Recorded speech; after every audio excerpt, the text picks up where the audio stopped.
Hi every one.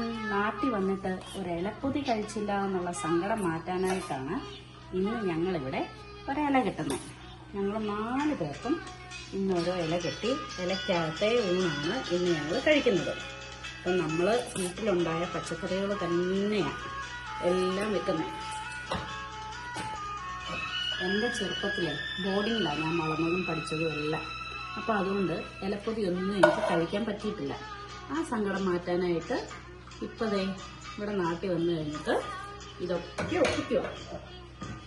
കോവയ്ക്ക വീട്ടിലുണ്ടായതാണ്.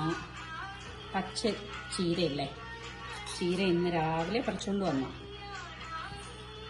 അത് കഴിഞ്ഞിട്ട് നല്ല നാടൻ കോഴിയുടെ മുട്ട പൊരിച്ചത്, ഒരു നെല്ലിക്ക വെച്ചേക്കാം, ഉപ്പിലിട്ടതാണ്.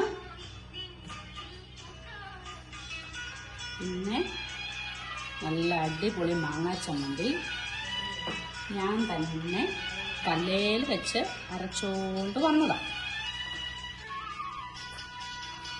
ഇല നന്നായിട്ട് പൊതിഞ്ഞ് ഇങ്ങനെ തിരുമ്മിയൊക്കെ കൊടുത്ത് പൊതിഞ്ഞ് എടുക്കണം. കണ്ടോ, ഇങ്ങോട്ട് പൊതിഞ്ഞ് വെച്ചിട്ട് ഇനി ഇത് ചരിച്ചങ്ങോട്ട് വെച്ചിട്ട് നമുക്ക് പേപ്പറിലാണ് ടൈറ്റായിട്ട് പൊതിഞ്ഞ് വെച്ചാൽ കഴിക്കാറാകുമ്പോഴത്തേക്കും നല്ല അടിപൊളി ടേസ്റ്റാണ്. അന്ന് നമ്മുടെ മലയാള മനോരമ പത്രം ഉള്ളതുകൊണ്ട് കുറേ കാര്യങ്ങളൊക്കെ സുമാറായിട്ട് പോകും അല്ലേ. ഉണ്ടോ, ഇങ്ങനത്തെ പൊടിയൊക്കെ ചെയ്യുമ്പം നല്ല ഉള്ളിലൊരു സന്തോഷം വരുന്നുണ്ട്.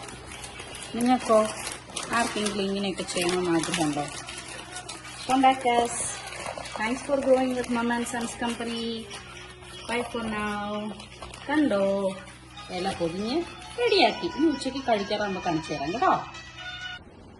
രോഹിത് ശർമ്മയുടെ കാര്യങ്ങളൊക്കെ എഴുതിയിരിക്കുന്ന ന്യൂസ് പേപ്പറൊക്കെ തുറന്ന് നമുക്ക് പതുക്കെ പൊതിച്ചോറങ്ങ് കഴിച്ചിട്ടേ കഴിക്കാൻ തുടങ്ങിയാലോ. നോക്കട്ടെ, ദൂരെ ഇരിക്കുന്നത് അടുത്തോട്ട് കൊണ്ടുവന്നിട്ട് ഇല തുറക്കുന്നത് കറക്റ്റാണോ? ആണല്ലോ, അടിപൊളി യമ്മി യമ്മി ലഞ്ച്. എൻ്റെ വീട്ടിൽ നിങ്ങൾക്കും വരാം കേട്ടോ. ഓടി വായോ.